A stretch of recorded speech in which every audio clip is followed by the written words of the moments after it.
سلام به همه دوستان عزیز، خیلی خوش اومدید به یه قسمت دیگه از پادکست منفی 20 که به صورت زنده تو غرفه میزبان SMS در نمایشگاه تبلیغات و برندسازی داره ضبط میشه با حضور فرزاد نورعلی عزیز. هومان جان بفرمایید. سلام و درود. منم هومان قاسمی هستم، همچنان از پادکست منفی 20. ایشون هم پارسا کاکویی بود که الان صحبت کردم، اونجوری که گفتن در خدمت فرزاد عزیز هستیم در غرفه میزبان SMS و قرار هست که با هم دیگه یه ساعتی گپ بزنیم در رابطه با کنترل پروژه. فرزاد جون چطوری؟ قربت برم. من خوبم، خوشحالم که امروز در خدمت هم شما بچهای منفی 20 دوستای عزیزم اینجا هستم. من فرزاد نورعلی.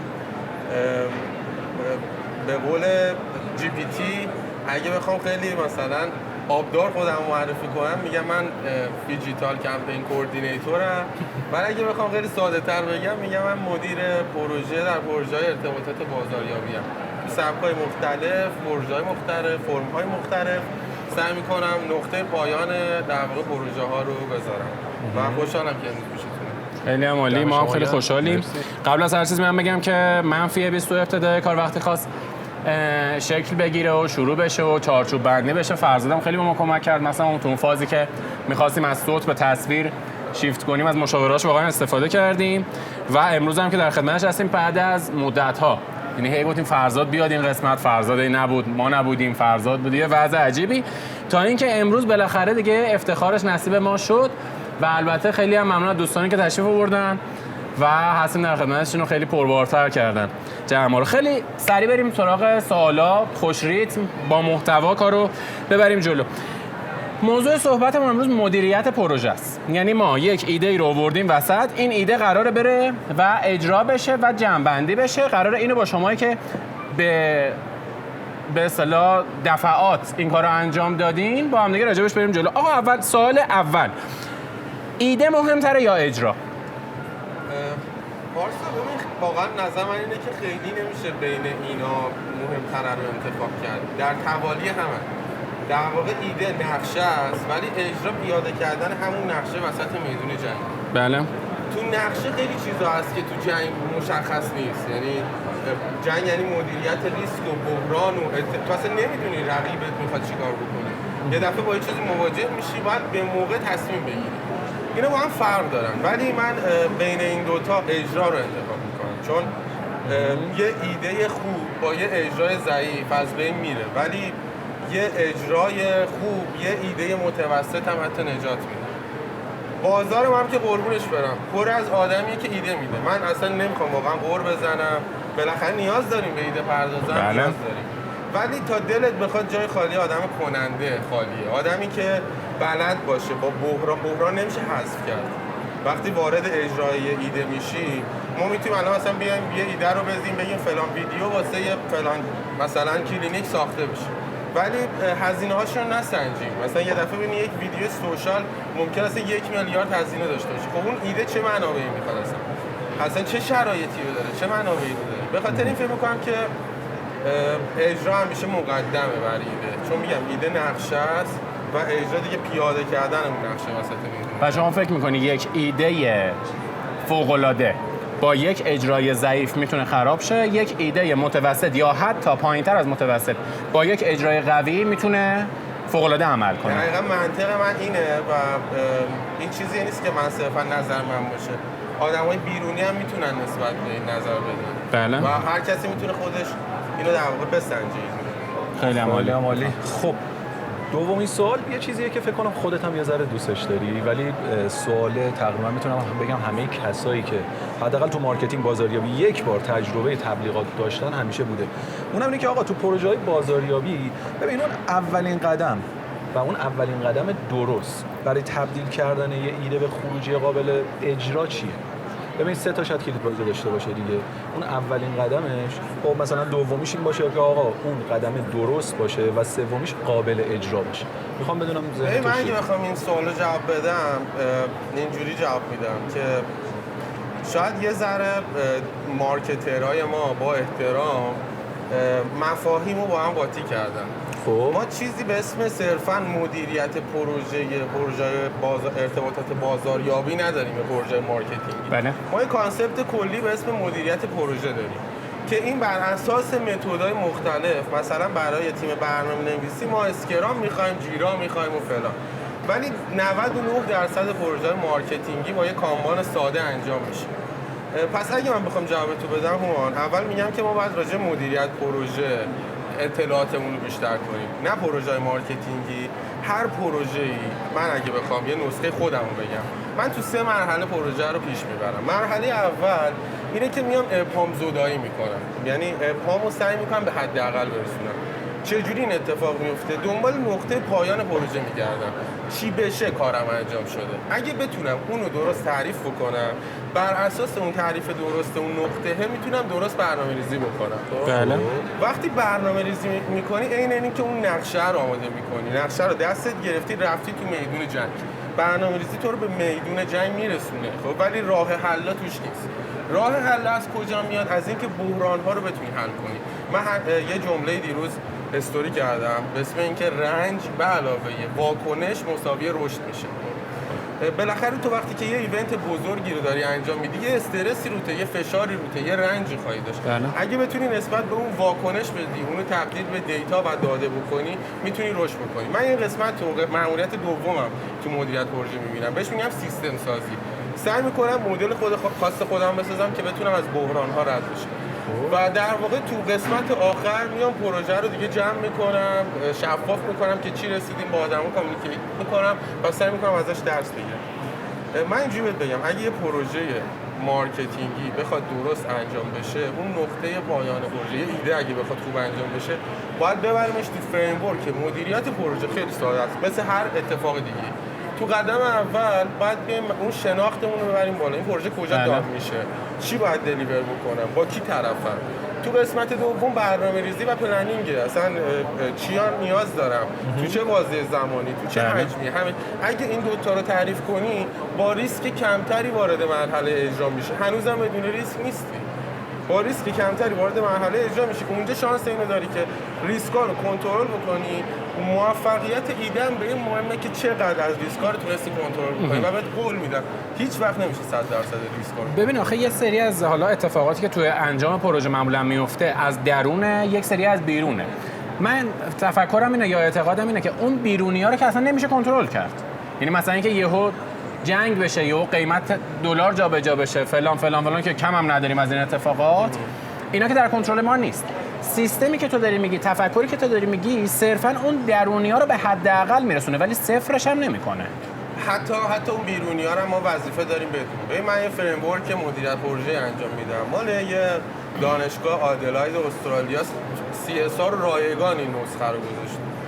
توش خیلی ساده است، این مرحله اینیشیشن و پلنینگ و اکزیکیوشن رو میگذرونی، یه سری داکیومنت در میاد، اینا مدلن دیگه.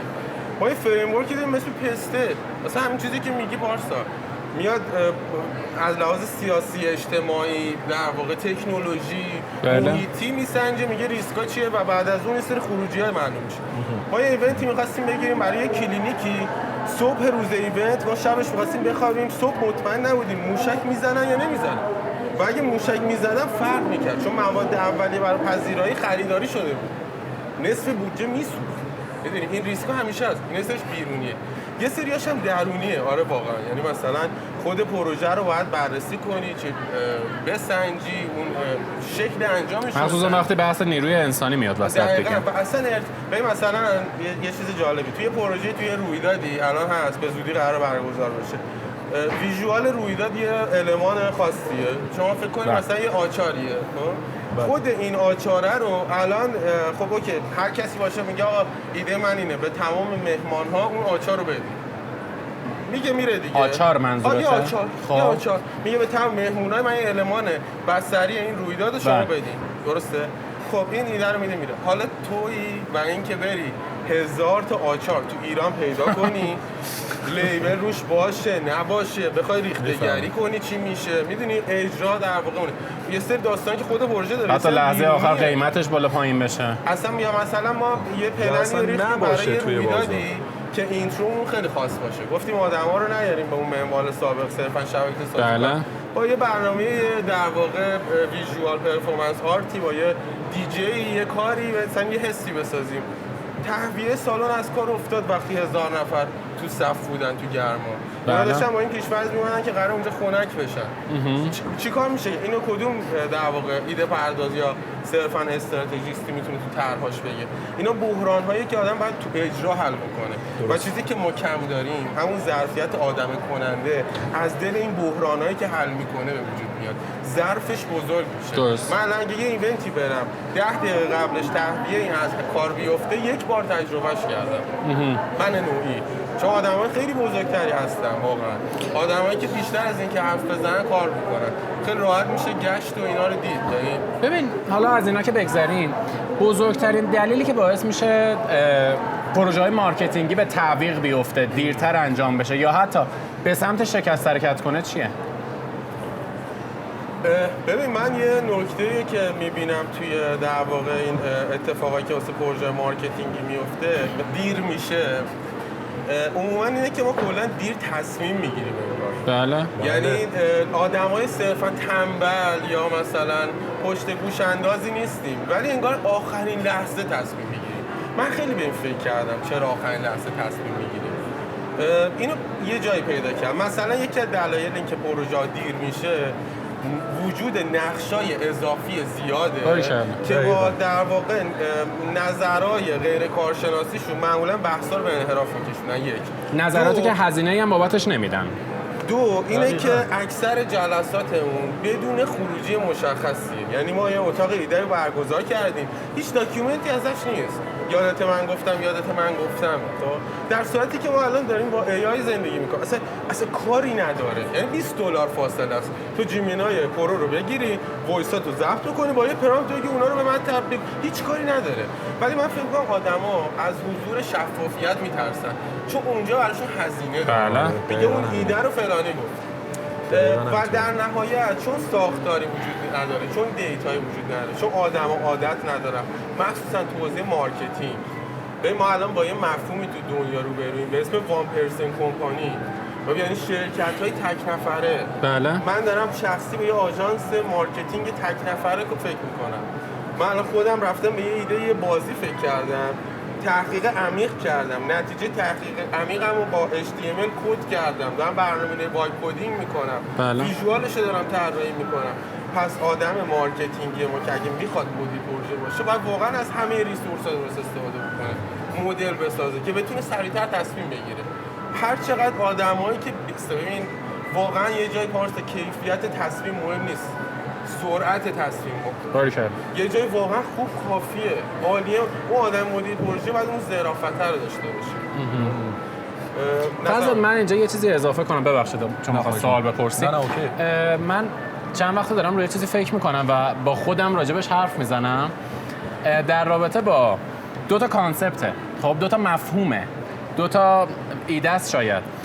قدرت تصمیم گیری و جرأت تصمیم گیری.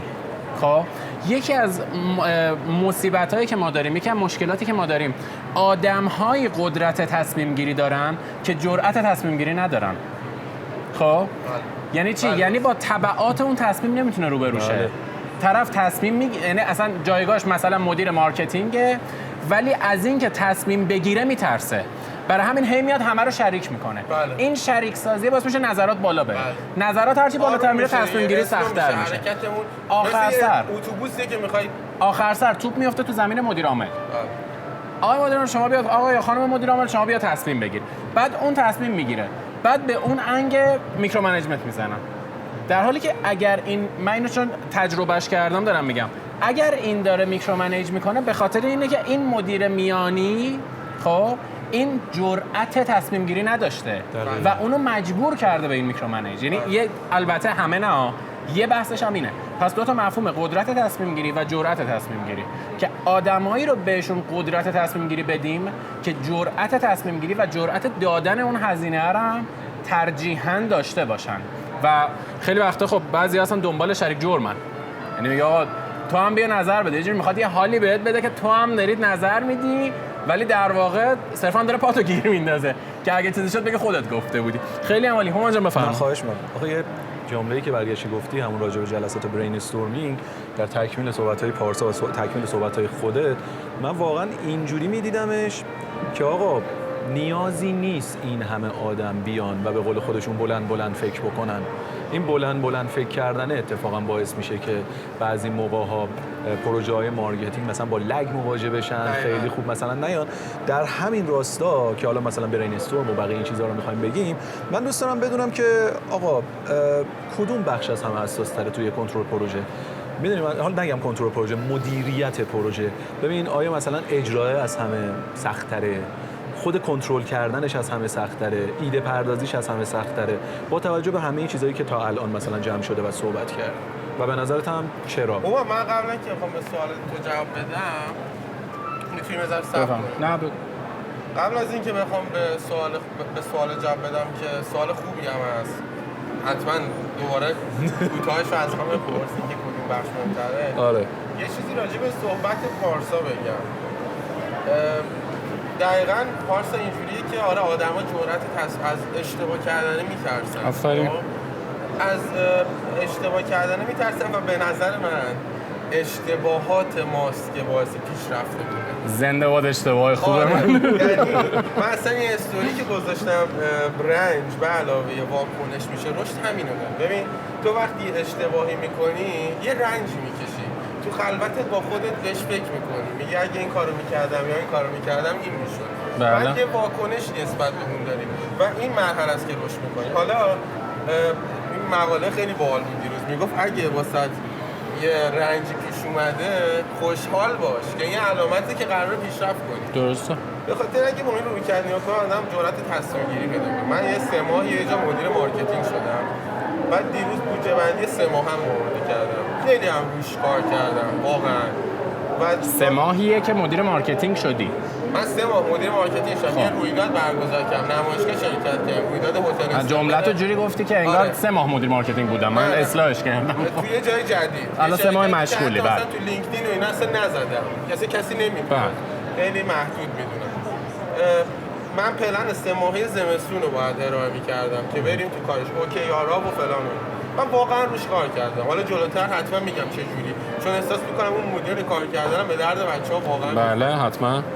داکیومنتم آماده کرده بودم. از سمت مدیر در واقع پیپل منیجمنت اونجا یه فشاری به من وارد شد که من کاملا برام واضح بود این فشار از سمت مدیرام بود. دوستش هم دارم مدیرام بود. آدم خیلی واقعا فهمیده و بروز. ولی وقتی رفتم تو جلسه یه جوری اگریسیو برخورد کردم، به خاطر خشن، به خاطر اینکه گفتم آقا ببین من الان تو این بخش رو من سپردی، بله. من میگم پلنت اینه، این فلانه، تو اول جلسه به من نگو اگه میشه اون اسلاید آخر رو نشون بده که ما در نهایت به چی میرسیم. احترام بذار و گوش کن به این مسیر. و من یه چیزی میدونم که میخوام تو رو اینفورم کنم. و حتی در واقع با مدیرم، با بالا دست مدیر عامل شرکت، چون میدونستم حق با منه. میدونی چون اون اتفاق پیش اومده، هی اون رنجه رو کشیدی. اشتباه وحید عباس دفعه باحال میزنه، میگه آقا من خط قرمزا رو میشکنم بعد معذرت خواهی میکنم. چی میشه مگه؟ آقا یا از اشتباهاتمونه که ما در واقع درس میگیریم. بله. الان سوال تو رو میپرسم، فقط تمامش بکنم که ما هم اپیزود اولمون تو منفی 20 اسمش اشتباه خوبه دیگه. اصلا یه بخش خیلی زیادش هم در رابطه با همین بود که بیایم بگیم آقا کجا اشتباه کردیم، کجا یاد گرفتیم. سوالی که من داشتم دوباره کدوم جای پروژه مهمه؟ ببین این کلمه رو بکارم بهتر، حساس تره. آره یعنی مثلا ایده پردازیش، اجرای کنترل. من یه چیزی رو شرح میدم، حتی این فایل این فریم ورک رو میتونم پارسا شیر کنم باهاتون، هم توضیحات متنیشو، هم اینکه چجوری ازش استفاده بکنیم. یه مثلا حالت ای بوک 2-3 صفحه‌ای. خب بله. خیلی فریم ورک ساده است. میگه آقا تو در واقع قسمت پلنینگت تو باید یه سری چیزا از خودت بپرسی. در واقع مثلا میگه که باید از خودت بپرسی که اصلا پروژه چیه، چه مسائلی رو باید حل بکنم. من دارم از روش دارم میام که چیزی رو جا نندازم. چراییشو داری میگی؟ چرایی پروژه. اصلا چرایی شد آپشنام چی ان؟ به چه چیزایی نیاز دارم؟ تو مرحله پلنینگ میاد میگه اصلا حالا با کی طرفم؟ زمان بندیم چه؟ کی باید دلیور بشه؟ چی باید دلیور بشه؟ ریسورس چی دارم؟ پول چقدر دارم؟ زمان چقدر دارم؟ تیم داخلیم چیه؟ میدونی پلن میکنه دیگه. آره. تو قسمت بعدی میاد میگه که آقا اصلا من ریسکا رو فهمیدم، یعنی قسمت پلنینگه. قسمت بعدی اکزیکیوشن، قسمت اجرا. میگه من اصلا ریسکا رو شناسایی کردم. با کی طرفم؟ با کی قرار حرف بزنم؟ با کی قرار کام؟ این استیک هولدرها ذینفعای من کیان؟ از مدیر عامل کیه چی میگه؟ فلانی کیه چی میگه؟ حاجی کیه چی میگه؟ یه قربش برم تو کسب و کارهای ایرانی هم که دیدی دیگه. یه سری دورچین هم داره. اصلا با کیا طرفم؟ و تو قسمت در واقع اکزیکیوشن آخرین سوال که من خودم بپرسم اینه من دارم کارم درست انجام میدم؟ من مدیر پروژه. یعنی همه چی رو چک کردی. این شناخت پیدا کردی، برنامه‌ریزی کردی، ریسکا رو در آوردی، رفتی تو اجرا، داری با آدما طرف اصلا سر صبح اومده مریض شده، فیلم بردار اصلیت. چجوری داری باهاش حرف میزنی؟ رفتی اونجا ورود نگهبان ورودی لوکیشن برگزار رویداد اعصابش خورده. تصادف کرده. چجوری میتونی باش حرف بزن؟ من این مقاله از HBR میخوندم اینکه چقدر اهمیت داره تو شرایط سخت و پیچیده بتونیم با آدما راحت‌تر صحبت کنیم، ارتباط بگیریم. کی نوشته بود؟ یکی از خفن‌ترین وکلای حقوقی تو آمریکا که بزرگترین پرونده‌های جدال‌های زناشویی تو آمریکا رو حل کرده بود. اینا شکایت‌های حقوقی بزرگ و اینا. به اونجا مهمه. حالا اونا رو حل کردی. میگه آقای تو بلد پارت چهارم خیلی باحاله. میگه بخش کلوژر جمع‌بندی پروژه است. میگه که تو اصلا ابجکت‌های پروژه رو درست فهمیدی. اینجا وقتی که پروژه تموم شده تو رویداد رو برگزار کردی اومدی خونه. میگه پروژه درست فهمیده بودی حالا؟ میگه که چیا باید اندازه‌گیری میشه؟ از کی فیدبک بگیری؟ فیدبک اون رو بگی، ببین اون چی میگه، اون چی میگه، این چی میگه. آخرین سوالی که خودش میپرسه بعد بپرسه تو این فریم ورک میگه که اصلا من این جرنی در واقع مدیریت پروژه رو درست انجام دادم از بخش اول تا الان بر اساس اون فیدبک ها. میگه اصلا تو اینیشییشن و شناخت کجا رو اشتباه فهمیدم، تو پلنینگ چی رو اشتباه کدوم به ما حمله کردن. درسته؟ کشوره یکی از ابر پیشرفته ترین کشورها در حوزه نظامی به ما حمله کرد. هممون چشیدیمش. درسته؟ این صحبت ها در تایید و رد هیچی نیست. من اصلا به این چیزا کار ندارم. روز اول چجوری حمله کردم به ما؟ من نبودم. منم پیش پارسا بودم. با یک سری حالا مثلا یکی از روایت‌ها اینه که با یک سری مثلا تابع افغانستان و یه سری پهپاد. خب مگه این تکنولوژی اینا نداشتن که بمبارون کنن؟ که صدا و سیمای ما رو بمبارون کردن. چرا اون روز اول از اون ریسورس استفاده کردن؟ به خاطر اینکه می‌خواستن ریسپانس مردم و واکنش مردم اصل غافلگیری باشه. چرا روز سوم اومدن یکی از اصلی ترین آدم‌های بخش اطلاعات رو ترور کردن؟ چرا روز اول ترور نکردن؟ به خاطر اینکه اگه روز اول ترور می‌کردن اصل غافلگیری بود، ولی روز سوم سیطره اطلاعاتی بود. تو مدیر پروژه هم همینه. اصلا من چی رو دارم کی انجام میدم، چرا انجام میدم، اینکه من چقدر ریسورس دارم معنیش نیست روز اول پرفشار مثلا تمام تهران رو بیلبورد بکنم و اینا. میتونه خیلی کاره پس ببین همه جای مدیریت پروژه مهمه. حتی بعد از پایان پروژه اکشن پلنی که داریم و تمام این داستانی که پیش میره سیستم اونجاش چون تو بحران رو گذروندی. حالا میتونی ریویو کنی، سیستم تو آپدیت کنی. ولی من میتونم یه جوری به جواب بدم که جواب خلاصه باشه، دوستان عزیز ما رو ببخشن. ببین من میتونم بگم کجا سخت‌تره کجا حساس‌تره. معمولا مرحله شناخت و پلنینگ سخت‌تره چون تو اونجا طرفی با اینکه یک سری اطلاعات و صحبت رو تبدیل به داکیومنت کنی. من به چی میگم داکیومنت؟ چیزی که هوش مصنوعی متوجهش بشه. جدولی، گوگل شیتی، پاورپوینتی، متن PDF، وردی، میدونی صحبت و گفته اونم داکیومنت کنی خب و پلن کنی. مثلا تو نوشنی، تو تلگرامی، تو گوگل شیتی پروژه رو پیاده کنی که تیم بتونه روش سوار بشه. اینجا معمولا خیلی زیاد زمان میبره و سخته. یعنی شاید شما یه 3 هفته یه رویداد پلن کنی ولی یه روز انجامش بدی. بله. از اون کدوم بخش حساس‌تره؟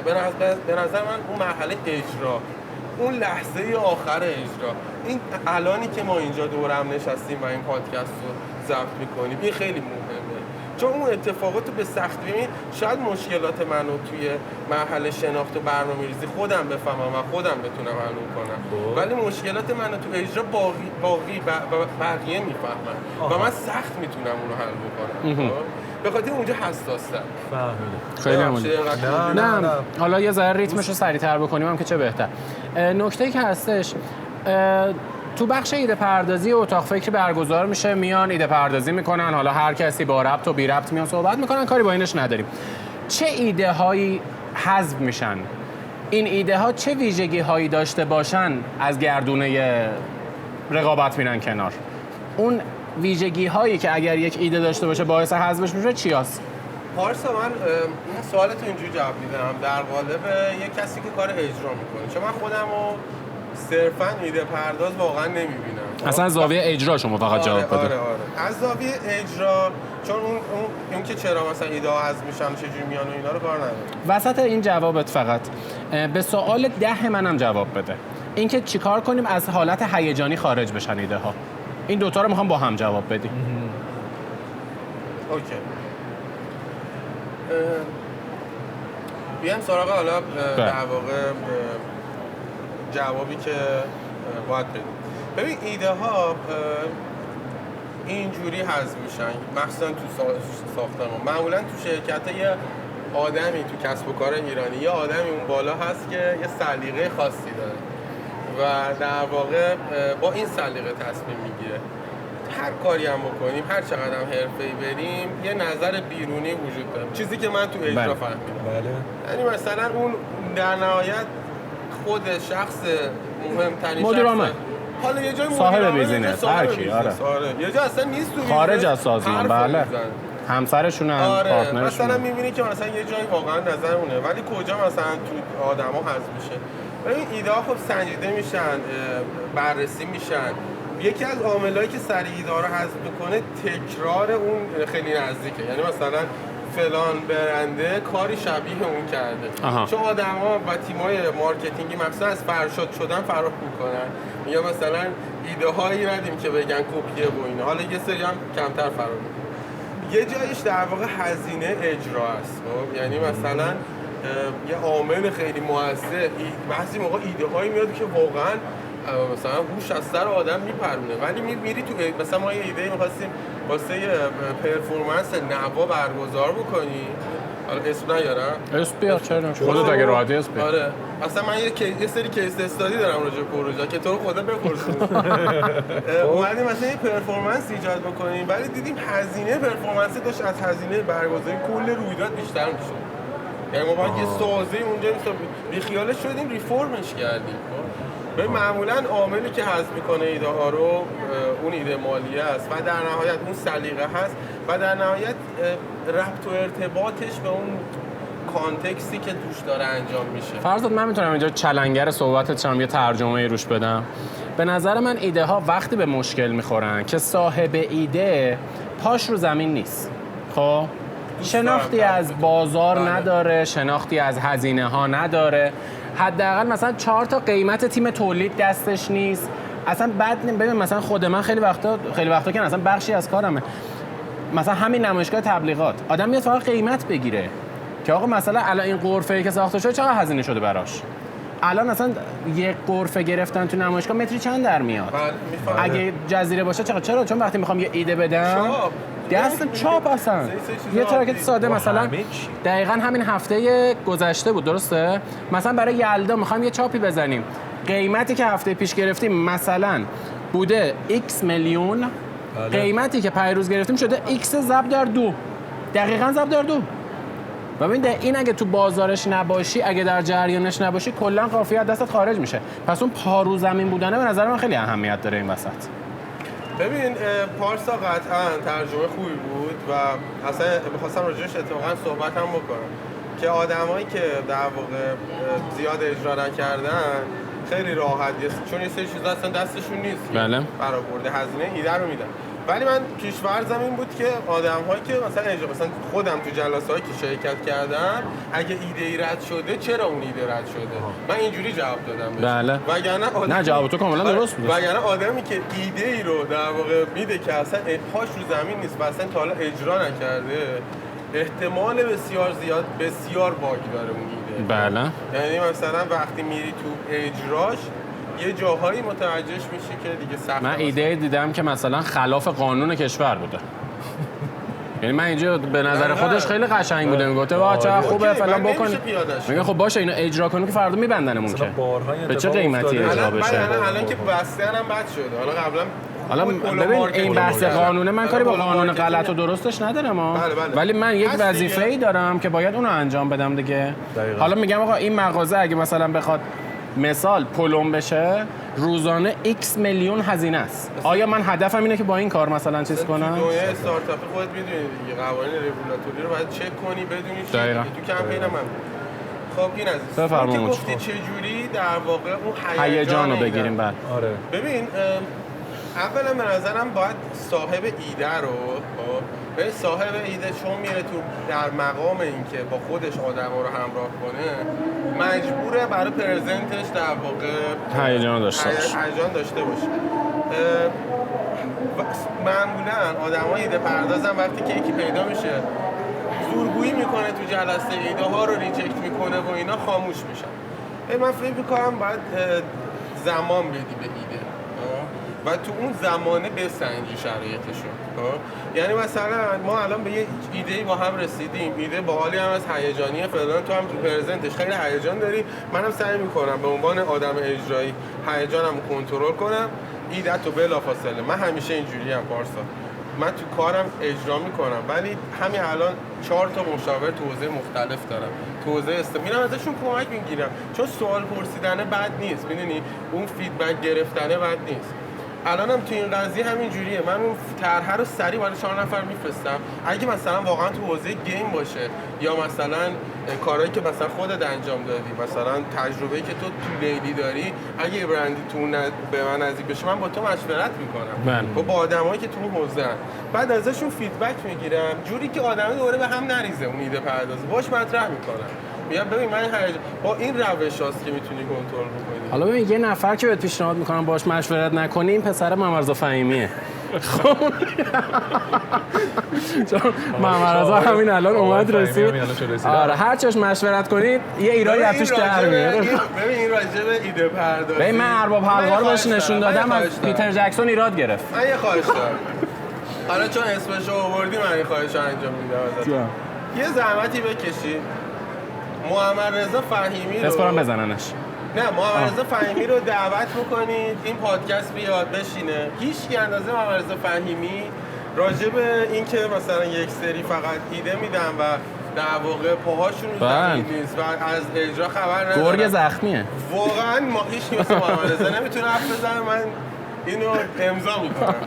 آقا برگردیم. آره. کجا بودیم؟ یه دفعه کاتش. الان بحث هیجان ایده بود. اون هیجانه چه گفتی با کی مشورت می‌کنی اینا؟ کرد خب و اونجا احتمالاً این هیجان ذره گرفته میشه. یعنی تا اینکه ایده جین خورد نگه بریم اجراش کنیم. خیلی عالی. خب حالا که آقای فهیمی هم اومدن من واقعا قبل از اینکه بیاد به خدا می‌خواستم این سوالو بپرسم. اونم به خاطر اینکه توی اون سوال قبلی یه جا اشاره کردی که آقا جان ما اومدیم یه پرفورمنس اجرا کنیم دیدیم هزینه‌اش خیلی زیاده اصلا کلا بیخیالش شدیم و عوضش کردیم. ببین کمپین کم اجرا نکردی توی جای مختلف پروژه کم نرفتی و میدونم که میدونی حتما یکی از در واقع اصولی که کمپین داره اینه که باید خیلی فلکسیبل باشی، خیلی باید قابل انعطاف باشه چون خیلی زمانها ممکنه بعضی از چیزا داخلش تغییر بکنه، در لحظه ممکنه تغییر بکنه. اما میخوام بدونم که کجای کمپین ها این نقطه اتفاق میفته برای تو که میفهمی باید عوض بشه. یه دونه موردشو گفتی آقا مثلا دیدیم هزینه‌اش زیاده، یا اصلا کجا میفهمی که باید بیخیال این کمپین بشه؟ مثلا ببین قبل از اینکه به سوالت بخوام جواب بدم چرا شایعه ما این کارو کرد؟ به خدا اینو اول ازت بپرسم. بعد راجع به کمپینا و اینکه کجا در واقع میشه فهمید باید تغییرش بدیم. ببین یه روشی که وجود داره اینه که بالاخره یه عددی وجود داره مثل عدد دامبار. خب میگم ذهن ما 150 دامبار. آره 150 تا ارتباطه. یه در واقع انسان شناس بریتانیایی بوده مال مثلا 100 سال پیش. بر اساس یه تحقیقی که میکنه بین جانورهای مختلف به اندازه یه قسمتی از مغزشون، میگه که آقا ما ذهنمون 150 نفر رو واقعا ارتباط موثر میتونه بسازه. و مثلا من میگم آقا تو اجرا این تعداد این خیلی کمتر هم میشه، مثلا به یه 10-15 نفری اصلا آدم موثر کمتر میشه. پس ما قطعا احتمال 10-15 نفر آدم موثر خوشفکری تو زندگیمون داریم. خب یه جایش اینه که واقعا قبل از اینکه اجرا بشه پروژه اون رو با اطرافیانمون شیر کنیم و ازش فیدبک بگیریم. شاید بعضی موقع آدمای بی ربط، مثلا من یه دفعه یه کمپینی اگه دارم مثلا برای کلینیک زیبایی از خانم هم نظرشو میپرسم، بی ربط به اجرای بله به محصول ولی نزدیک. یه جایی میبینی رفتی دل پروژه، خب الان سخت نیست دیگه، ما داریم کامنت ها رو میبینیم، ما سوشال لیسنینگ رو میبینیم. 2 روز اول کمپین، هفته اول کمپین یه اتفاقی افتاده، خب تغییرش بده. آدم که عباس کیارستمی میگه آدم تو درخت تو تنهای درخت داره، ما که درخت نیستیم، میدونیم افکارمون، روشامون، برنامه‌هایی که واسه رسیدن به هدفمون داریم تغییر بدیم. میدونی هیچ توجیهی وجود نداره که انتخاب اشتباه با ادامه بدی. ببین حالا راجع به همین قضیه که الان گفتیم میونو کلمت میام. اتفاقا ما مثلا توی لیلی اینو داشتیم که یه محصولی میخواد بیاد، یه بسته‌بندی میخواد عوض شه. روتین ما هست همیشه محصول جدید داریم، همیشه بسته‌بندی‌ها در حال تغییر هستن یا هر چیز دیگه.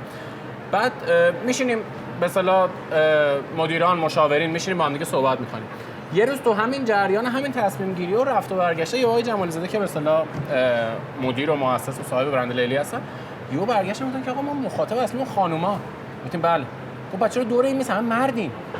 تو چیکار کنیم؟ خب این خانوما بیان. اصلا کلا جنس جلسه مثلا این جنس میشه که آقا توی این جلسه فقط نظر می‌خوایم بپرسیم. اصلا داره اون نظر جمع بشه که تو در واقع مارکت ریسرچ انجام میدن دقیقاً همینطوره. حتی نزدیکترین دایره به خودت. روش داریم هومان، خانم پوروشانی این آموزش میداد. یه روش مارکت ریسرچ داریم که کمپین رو میبریم با مخاطب هدفمون برای ویدیوهای کمپین استوری بوردش رو بهش نشون میدیم. بعد اون کامنت میده ما که امید نداریم به اینکه تو این سطح کار تو ایران انجام بشه. مثلا کار حداقلی هم انجام بشه راضیم. ولی خب بس شکل لوریش ما لور زبونا خیلی ساده انجام میدیم. 4 نفر آدم میتونه نظر بگیره. یه جا میگم فیدبک ها مشخص، یه جا هم سر اجراست. تو دیگه اصلا باید در لحظه تصمیم بگیری. دقیقاً همینو می‌خواستم بهش برسم. یه پستی رو می‌دیدم خیلی باحال بود. میگفت طاعون چجوری تو اروپا شروع شد. میگفت مثلا حالت مغولا و اینا حمله کرده بودن، طاعون افتاده بود تو اردوگاهشون. تو منجنیق جنازه ها رو می‌ذاشتن، پرت می‌کردن. اونا سوار کشتی شناز آسیا میانه فرار کردن رفتن اروپا. موشاب و اینا هم اونجا بود، رفت اروپا. طاعون سیاه تو اروپا 1/3 جمعیت جهان از بین رفت. میدونی یه جایی اینه که در واقع چجوری داری اون بازی میشون، چه تصمیمی داری تو اون لحظه میگیری. اونا میتونستن خودشونو فدا کنن 1/3 جمعیت جهان رو نجات بدن، به خاطر مجبوری.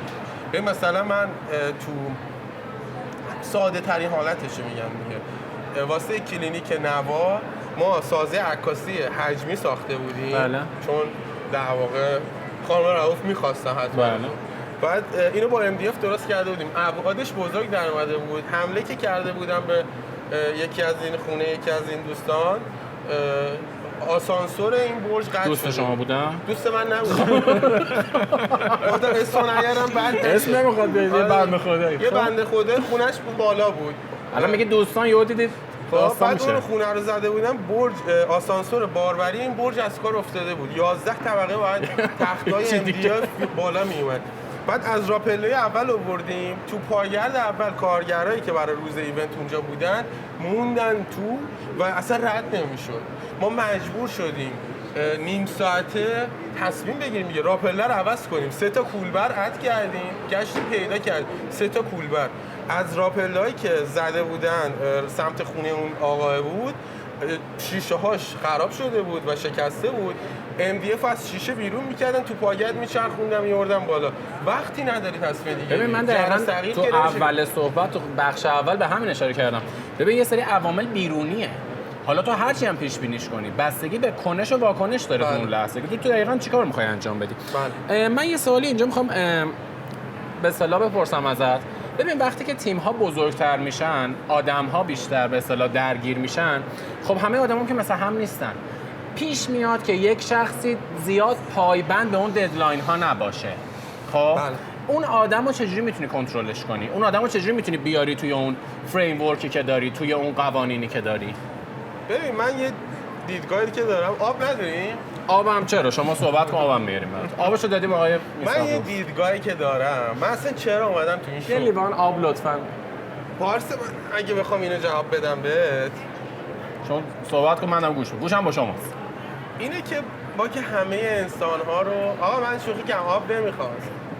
نه دیگه الان بحران پیش اومده من میخوام واسط حلش کنم. خب بذار حلش کنیم بعد ادامه بدیم. لایو الان داره پخش میشه. نه خیر لایو داره ضبط میشه. لایو داره ضبط. خب بفرم مشکل نداره با همیناش قشنگه. ببین اون آدمو چجوری توی ددلاین میاری؟ ببین موضوع قبل اینکه بخوام به این جواب بدم، من میگم که آقا ما که همه انسان‌ها رو که مثل ما نیستن، اونجوری که ما دلمون بخواد نیستن.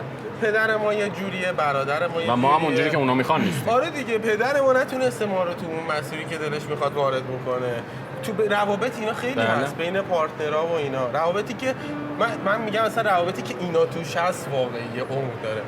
اصلا حالا یه ذره راجع به این رابطه و اینا هم صحبت بکنیم. من میگم ما باید یاد بگیریم، همه آدم مثل هم نیستن. بله. ما باید یاد بگیریم، باید با آدما جوری برخورد بکنیم که به همون راحت اعتماد بکنیم. من میگم آدمی که اصلا ببخشید چموش هم است و از قصد کارشکنی میکنه هم میشه تو بازی آورد. خب اگه واقعا باهاش صادق باشی، اگه واقعا همدلانه حرف بزنی، این معنیش این نیست که تبدیل به در واقع دایه طرف بشی یا نه مثلا اون وظیفه نداری. آره اصلا این نیست، ولی واقعا انسانی بالغ باش رفتار کنی، تو بازیش نری. آدم‌ها خیلی سعی میکنن تو بازی بکشوننه، تو حاشیه بکشوننه، بله، بسنجنت، سطح در واقع اون تحمل ابهام تو بسنجن و اینا. ولی میدونی من فقط به نظرم اینه، من میگم آدما همه میشه اعتماد کنن و تو ددلاینت بازی کنن. مهم نیست چقدر چی میگم، فرگوسن میگه اگه زیدان 11 تا چوبو پشت به من 10 تا چوب به من میدادی من از یه جای نگاه میگم من اعتماد همه رو بلدم به دست بیارم. یه سریا زودتر به دست میاد، یه سری دیرتر به دست میاد. تو نمیتونی کسی رو مجبور کنی که تو ددلاین تو حرکت کنی، ولی میتونی کسی رو همراه کنی که تو ددلاین تو حرکت کنی. و این مجبور کردن و همراه کردن خیلی ریزه. ببین میگم من شاید اصلا اینجوری نیست که ناز طرفو بکشم، شاید گاهی هم تند باهاش برخورد میکنم. درست. ولی اینه که چه جوری باهاش واقعا ارتباط برقرار کنی. من اینجوری هم که به ذاته اصلا چرا اومدم تو این کار؟ برای اینکه ارتباطات دوست داشتم. برای اینکه ارتباطات در بدیهی ترین شکلش ارتباطات انسانیه. پس منی که ادعا میشه کارم مدیریت پروژه در پروژه‌های ارتباطات بازاریابی، یعنی جنبه‌های تجاری ارتباط، باید بتونم با تیمم یا آدمایی که اصلا نمیخوان همراهی بکنن هم همراهی میکنم. باید بتونم یه آدمی تو شرط بحرانی هم همراه بکنم. میگن زبون اگه زبون باشه ما رو از لونه بیرون میکشه. میدونید انسان که دیگه ذاتاً دلش میخواد همراه باشه و ارتباط برقرار کنه. درست، کاملا درسته. خب بفهم. ببین همین که با هم دیگه صحبت میکردیم حالا قبل از این داستان و اینا، هم اینجا هم یه دو سه باری خودت اشاره کردی که ابزارهای خیلی مختلفی داری استفاده میکنی. ترغیب کردی اصلا بقیه که آقا حتما برین استفاده کنی، $20 نمیدونم فقط فاصله است و غیره. حالا آره 19,900 با مالیاتش 20 ای بابا. حالا یه سوال سخت، چون میدونم به همشون هم وابسته شدی جدیدن. بله. 3 تا بخوای انتخاب کنی ابزار برای پروژه های مارکتینگ، میتونم یه جور جواب بدم. تو میتونی تمام ابزاراتو بگی. تمام ابزاراتو میتونی بگی. آره ولی فقط 3 تا بگم. حالا دوستانی که اینجا هستن بعد از صحبت‌های من میتونن همین الان، یعنی من 5 دقیقه آخر صحبت 3 تا استوری تو اینستاگرامم میذارم. اگه همه این صحبت‌هایی که الان اینجا کردم تو اون فایلا نبود، من میتونم اسمم عوض کنم. من یه کارایی کردم با ای آی برای هایلایت هم می‌کنید تو صفحه به اسم، چون شما الان این قسمت رو میشنوید احتمالاً 48 ساعت گذشته. من یه کاری کردم بر خودم خیلی باحاله. من گیمرم، بازی میکنم، 2 تا 2 بازی میکنم. بله. هنوزم تو شلوغ‌تر اون بیکیتزه رو من اونجوری دارم.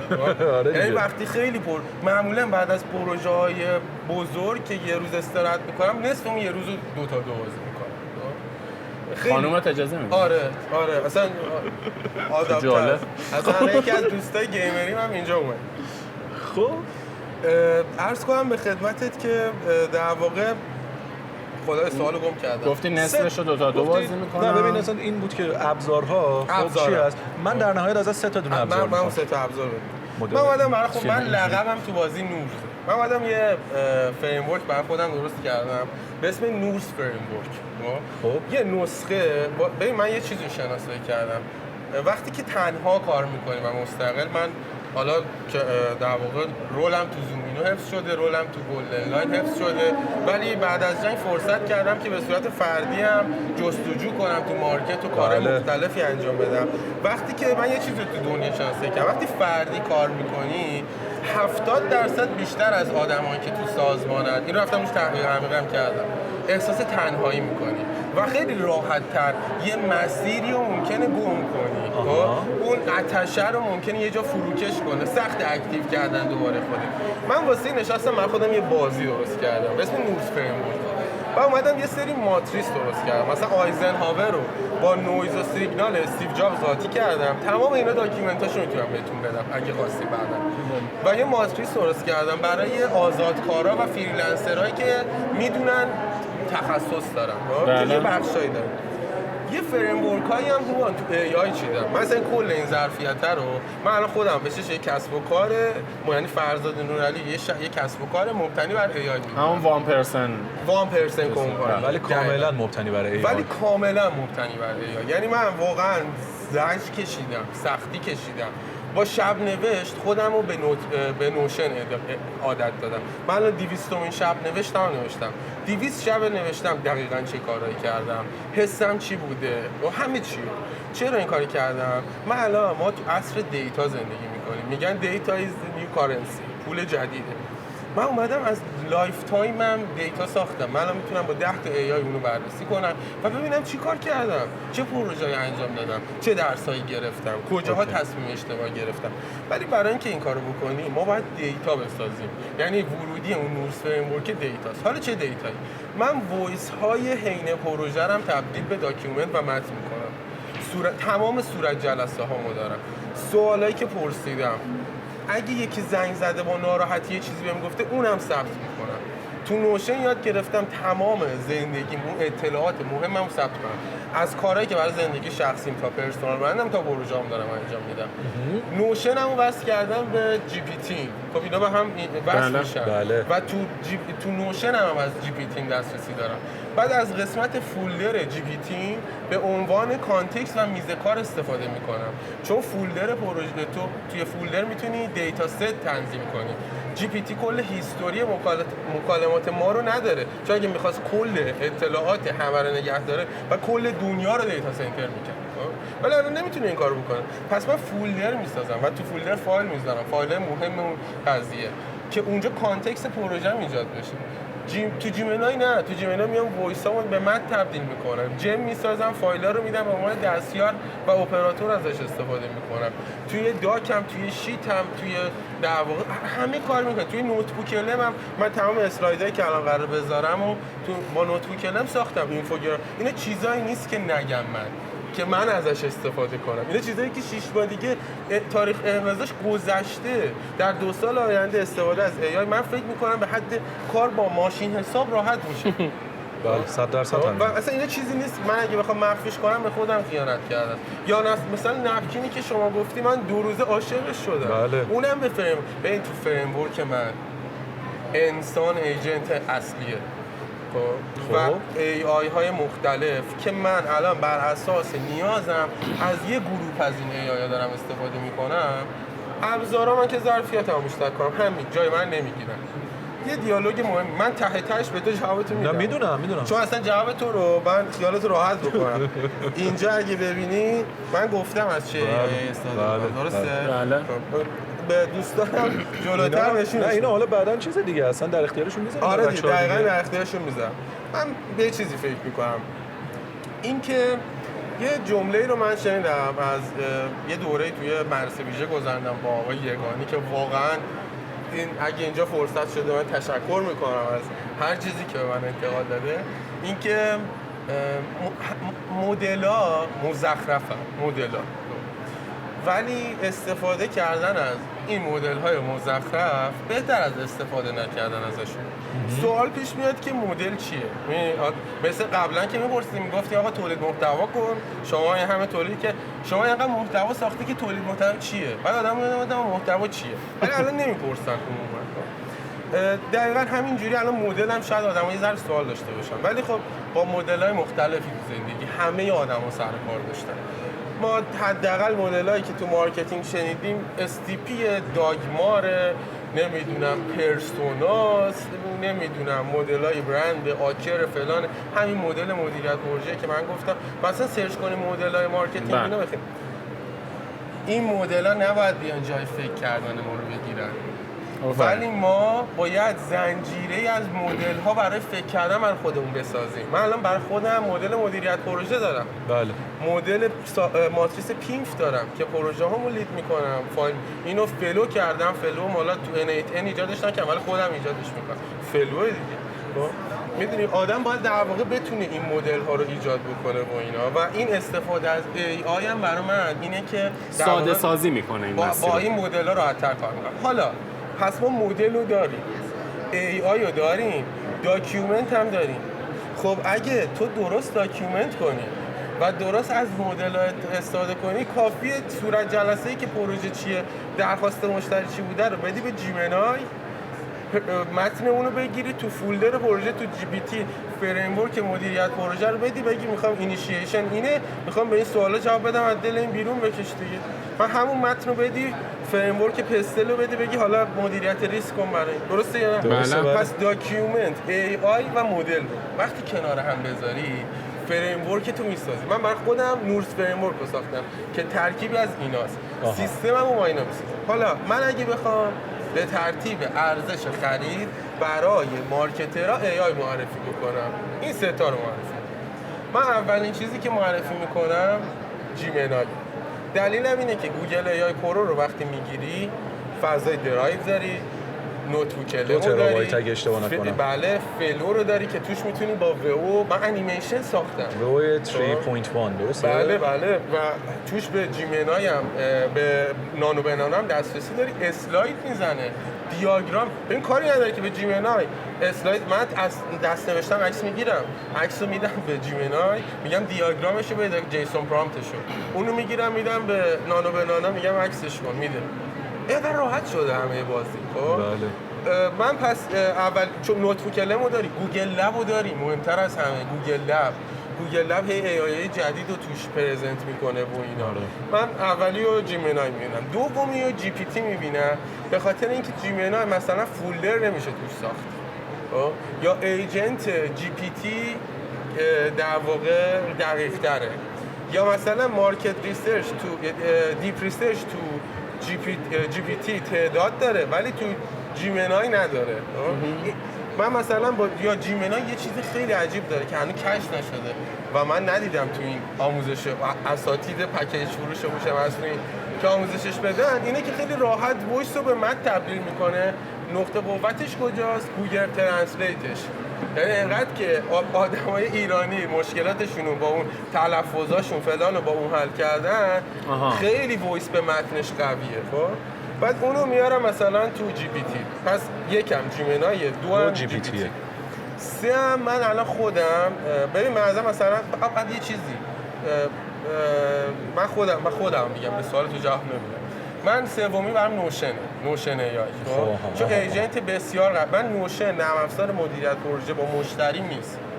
تو مدل نورس فریم ورک، تو نورس فریم ورک به نظرتون چی نرم افزار مدیریت پروژه است؟ ما که آره تو پیش تلگرامه. تلگرام. من تلگرام برام پیام رسان نیست. نرم افزار مدیریت خیلی راحته. فولدر میسازم. حلالش فولدر بشه. تمام چتای مربوط به اون پروژه رو اونجا نگه می‌دارم. من تلگرام آپدیت میده خوشحال میشم. اصلا دیوونه کننده. تنها اپیه که معنی آپدیت رو میدونه. آره واقعا خیلی خفنه. و اونجا خیلی کارهای مختلف انجام میدم، ولی نوشه مر خودمه. بله. و نوشن AI واقعا ایجنتش بی‌نظیره. واقعا ایجنتش بی‌نظیره. باز پایینش باز، یعنی دلم میخواد هکسفیلد رو بگیرم چون واقعا اصلا ویدیو ساختن واقعا بسیار نداره. نپکین رو من همین الان خریدم، ارزش خرید بسیار بالایی داره، تو اسلایدها واقعا آدمو دیوونه میکنه و همین. خیلی عمالی. یعنی مثلا اگه واقعا از اینا اون یه فریم ورک آدما مدل خودشون رو باز الان من این مدل رو گفتم، مثلا از روی این نشینم مو به مو پیاده بکنن، باید مدل خودش رو کاستومایز کنه با توجه به کارش. 100% بریم سراغ پایان بندی و سوال آخر. بله خواهش می‌کنم. اول از همه این که دم شما گرم. شاکرم. به خاطر اینکه پشتم به دوتش تحمل می‌کردی. خیلی متشکرم فرزاد عزیز. یه جمع‌بندی کلی اگه بخوایم بکنیم اینه که دوستان در درجه اول ما نیومدیم فرزاد نورعلی رو بگیم خودش معرفی کنه فلان کنه. این چیزا دیگه مقدار به نظر واقعا زمان کم به خدا زمان من کم حرفتو میاریم. کات کنم به والله من اصلا این مستر نوبادی هم تو این اکوسیستم به خدا یه آدمایی هستن دارن یه کارایی میکنن فقط به چش نمیاد. آره. من اتفاقا یه موضوعی که داشتم میخواستم بگمش این بود که ببین واقعا پرسونال برند واقعی از دل اجرا در میاد. آره. مثلا نمیدونم چند نفر اسم ایمان طیرانی و ردایدیا رو شنیدم، ولی بابا واقعا ایونت‌های خفنی دارن تو ایران برگزار می‌کنن. کافی نیست. کجا دیدی این آدم بیاد نوت بکنه پست اینستاگرام؟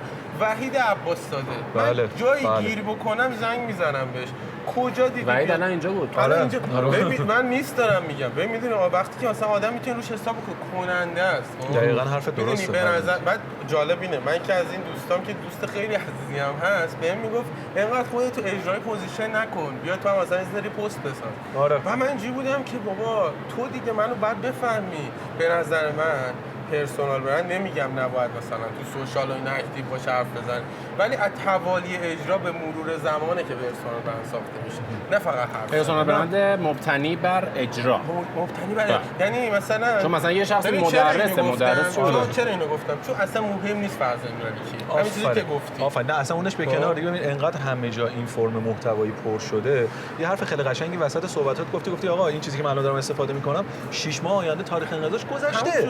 خب اینی که حالا تو بیای بگی من الان این مسیر رو گذروندم، اینجوری بودم اونجوری بودم فلان جا نمیدونم کودکی سختی داشتم دیگه 2 سال دیگه ما تعداد کسب و کار وان پرسن کمپانیمون خیلی بیشتر از شما اینجوری تصور کنید یکی بیاد مثل تلگرام یه نفر باشه همش خود میاد تو یه سال آینده باش روبرو میشه. اصلا من چیزی که خونده بودم و هم بهش اعتقاد دارن اینه که در نهایت یونیکورن بعدی دنیا تک نفر است. این واقعیت. چی تک نفر است؟ کسب و کار میلیون دلاری میلیارد دلاری روشون بر بود من نشد. ببخشید. ولی خب در نهایت ببین یه سوال آخری میخوام بپرسم چون این خودت هم گفتی آقا نقطه اجرا چجوری اجرا بشه، در نهایت یکی باید تموم کننده باشه، کننده کار باشه و غیره. اونم این که به نظرت یه کمپین موفق خب اصلا یعنی چی؟ میدونی یه همچین حالا سوال نیست این سوال خودش قسمت دوم. من میخوام اینجوری بگم نه لحاظ فرزاد نورعلی آقا فرزاد نورعلی کمپین بازار کم بفروشه مثلا مثلا ولی دقیقاً جواب سوالت میدم. آره گفتی یه کمپین موفق یعنی چی؟ از نظر فرزاد نورعلی. فرزاد این سوال آخر نیستا. من یه سوال اصلیم جا مونده میپرسم و بعد جمع تیکه‌ای دارم. اونم نه این سوال آخر من بود. آره این سوال الان تمام شد. الان دیگه تیر من اگه بخوام جواب تو بدم من جنگ که شد بلافاصله بعد جنگ به این فکر کردم که اولین روز بعد از جنگ باید چیکار کنم. وحید عباس داده اومد. آره وحید عباس داده. نبودی پشت سر حرف زدی. جنگ که شروع شد خود آقای عباس داده هم میدونه. بلافاصله بعد از جنگ رفتم سراغ این که آقا جنگ اوکی جنگ اون روزی که جنگ تموم شد من قراره چیکار بکنم. یادم میاد تو مدرسه ویژه شنیده بودم که کمپین ریشه در حالا جای دیگه هم شنیده بودم ولی اصلا خود کلمه کمپین ریشه در ادبیات نظامی داره. اصلا به یه لوکیشنیه، یه جایی بوده، یه فضای بازی بوده قبلا، نبردا اونجا تو مثلا روم باستان اینا شکل می‌گرفته، به اونجا میگفتن کمپین. من تو اسپارتاکوس دیدم. آره خب بعد من اومدم گفتم حالا جنگ که شده فلان شده، من بیام از این جنگه و این چیزا که یاد گرفتم به بتالت نگذرونم، ببینم آقا واقعا چیکار میتونم بکنم، اصلا ببینم کمپین یعنی چی، جنگ یعنی چی و چه جوری میتونم از دل این دوتا زندگیمو پس از جنگ لول اپ کنم. البته که دوتا سریال هم دیدم، سریال The Day of Jackal، روز شغال، بله. و اصلا میگم آقا اصلا من الان مرامم سریال بریتانیایی قشنگه بشینید واسه میگم ببینید. مرام شغاله تو کار کردن، خب به اونو به عنوان الگوی کار فریلنسری انتخاب کردن. شغال هیچ وقت فکر نمی‌کنم الگو بشن. آره واقعا. ولی شدن. دومین سریالی که دیدم مابلنده، اونم به خاطر حرید سوزاش تام هاردی هم بازی میکنه. اون حرید سوزای زندگی من واقعا مثلا وحید عباس زاده بود. خب به اینکه آقا توی یه اپیزود 10 قسمتی 150 بار میگه کال هری. سعی کردم تو کار کردنم اینجوری باشم. الان این طرف الان به من زنگ زده، با این واقعی بود مثالی که زدم، میگه 1000 تا آچار میخوایم ریخته‌گری کنیم، چیکار کنیم؟ این میتونم برسونم؟ فکر کنم این تماس زیاد میخوره بهم تو روز. میگه آقا من ایونت دارم 1000 تا آچار میخوام ریخته. الان اینو گفته یه لحظه فکر کردم واسه من کیام. مثلا پروژه میشه اول مثلا به آرزو زنگ میزنم، به هومان زنگ میزنم، مامرزا فهیمی، اونا به مامرزا دن 3 نفری که بهشون زنگ میزنم الان اینجا میخوام بهشون زنگ میزنم چجوری میشه انجام میشه. بعد نشستم اون سریالا رو دیدم، گفتم خب حالا کمپین که اینه. بعد نشستم گفتم حالا کمپین رو معنی کنم. دیدم کمپین یه معنی ساده داره. میگه آقا یه سری عملیات همزمان و همراستا که به منظور دستیابی به یک هدف استراتژیک و شفاف انجام میشه. گفتم حالا بیام یه کمپین برای حالا که این نگاه میفهمی کمپین برای صرفا تبلیغات نیست، برای جنگ هم نیست. یه دفعه یه جرقه تو ذهنم خورد که آقا احتمالاً اینو به چیزای دیگه هم میشه وصل کرد دیگه. 100%. گفتم بیام کمپین دوران گذارمو بنویسم، 90 روز پس از جنگمو و نوشتم. تو یه ماه اول میخوام چیکار کنم. این دو استادی که اینجا حاضر هستن شاهدن، دیدن اصلا فایلشو. بسیار از دل اون به یه حالت نیمچه پادکستی نمیدونم دلیه واقعا حرفامو نشستم یه وایسی کردم تو کانال تلگرام هست 5 پرده. چیه آدرس تلگرام؟ فرزاد نورعلی. همین بنویسم فرزاد نورعلی. خوش. فرزاد نورعلی بنویسین. مهمون فردامون هم الان پشت صحنه هست. من جوابمو گرفتم. من تو پیجم هم 5 پرده ویدیو ساختم از اینکه کمپین یعنی چی، کمپین موفق یعنی چی و چجوری به کمپین به مثابه زیست فعال میشه نگاه کرد. فهمیدم که زندگی شاید به نظر یه سری فرآیندهای تصادفی باشه که تو مرور زمان اتفاق میفته، ولی پشت اون اتفاقا یه سری انتخابای روزمره است. گفتم حالا که تصادفی نیست، با کمپین میتونم واسه زندگیم نقشه بشه. ما میتونیم کمپین بشیم واسه مهاجرت کردنمون. پس خیلی مجموعه‌ای از اکشن ها، مجموعه‌ای از فعالیت ها در یک زمانبندی با یک بودجه بندی که به یک هدفی برسه. به هدف رسیده یا نه، اگه رسیده موفق بوده، اگه نرسیده موفق نبوده خوشحال باش، چون درسایی وجود داره که میتونی دفعه. من کمپین اولی که تو زندگی من انجام دادم انقدر بد بود که میترسم یه روزی مثلا موفق شدن طرف بره فیلمشو بسازه ازم عکاسی کنه. عکاسی کنه. میگه اگه اون کار اولت یه جوریه که ازش خجالت نمیکشی، خوب عمل نکردی اصلا. خیلی هم عالی. جالب بود، دوست داشتم. حالا که بحث کمپین شد، من اینجا تیزینگ فردامون هم بگم که ما فردا با آقای شهربانی اجای شهربانی که الان پشت صحنه هم تشریف دارن، راجع به اینکه چرا کمپین ها شکست میخورن با هم دیگه صحبت میکنیم. بله. و به این صورت پیش میریم که ببینیم دلایلش چی میتونه باشه. من دیگه اینو قول میدم به عنوان سوال آخر بپرسم. سوال مهمی بود به نظرم و داشت جا میافتاد. من با آدم‌های زیادی ارتباط دارم، شماره تلفن‌های زیادی دارم، نمیدونم قرفه‌ساز شماره دارم، فیلمبردار شماره دارم، فلان مدیر تولید، هر چیزی که بخواد. من وقتی ارتباطات زیادی دارم به این معناست که میتونم مدیریت پروژه انجام بدم؟ ارتباطات کافیه؟ پارسا، من اول جواب سوالتو میدم، چون یکی از چیزایی که می‌خواستم تو جمع‌بندی حرفم بگم واقعا شامل این. مرسی.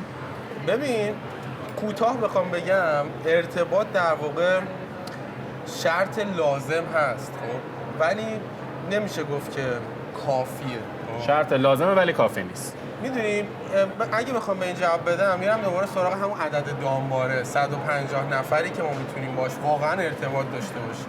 ببین خب اینجوری نیست دیگه. الان اگه فالوینگ منو نگاه کنی، من 5000 نفر فالو دارم، شاید به چهره 10,000 نفرم بشناسم، احتمال داره. خب مثلا رونالدو که نمیتونه مثلا الان شاید مثلا 10,000 نفر 20,000 نفر میشناسه، 100,000 نفر میشناسه، ولی 600 میلیون فالوورش که نمیشناسه. حالا اون منظوری که اون آدمایی که میشناسی یه بار حداقل چهرهشون رو دیده، دام بار میگه ما 150 نفر میتونیم رابطه عمیق بسازیم، یه اشتراکاتی با هم بشه. من میگم تو کار این 15 نفر، یعنی اون حریم طلایی من که ویژگی‌های شخصی فردی اینا و حجم ظرفیت اجرایی اینا و روحیه این آدما تعیین کننده جایگاه منیه که بین اینا هم دقیقاً به اینا وابسته است. چرا اینو گفتم؟ اون تو میتونی شماره 3,000 نفر داشته باشی که همه الان تو این اکوسیستم داره. آدم هست که 20 سال پیش تو این اکوسیستم رسانه داشته با بزرگ و کوچیک آدما، از نمیدونم ساخت غرفه چیه، ترابری و اینا داره، نمیدونم از هر چی ارتباط. درست.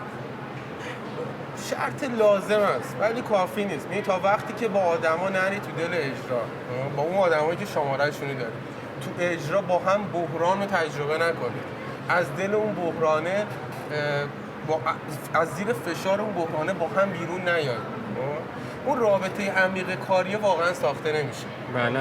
من میگم یه رابطه واقعی، حتی یه رابطه زن و شوهر وقتی عمیقه که اینا با هم کارهای مشترک زیادی انجام میدن، حتی مثلا این که خانم خونه لباسا رو بشوره، آقای خونه از ماشین لباسشویی برداره پهنش کنه، این هم یه جا کار مشترک.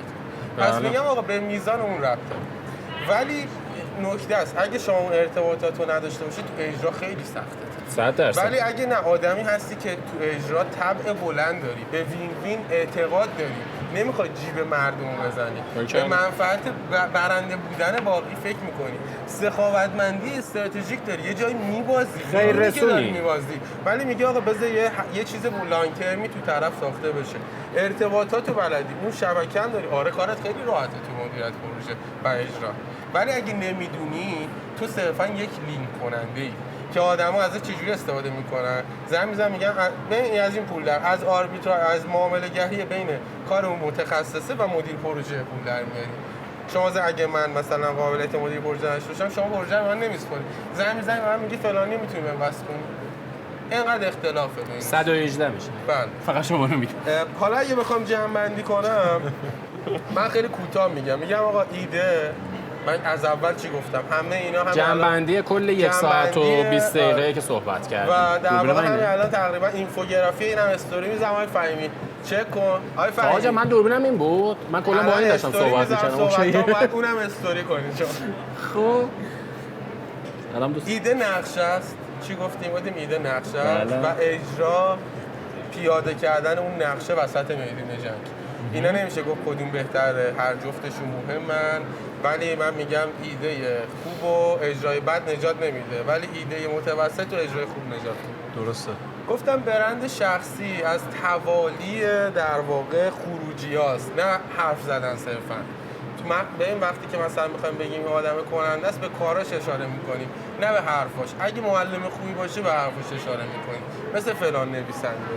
پس توی حوزه ارتباطات من خودم سعی میکنم، من میتونم استراتژی بنویسم در یه حدی، ولی همیشه سعی میکنم از استراتژی فرار کنم. دلم میخواد استراتژی اجرا کنم، اون حال میده بهم.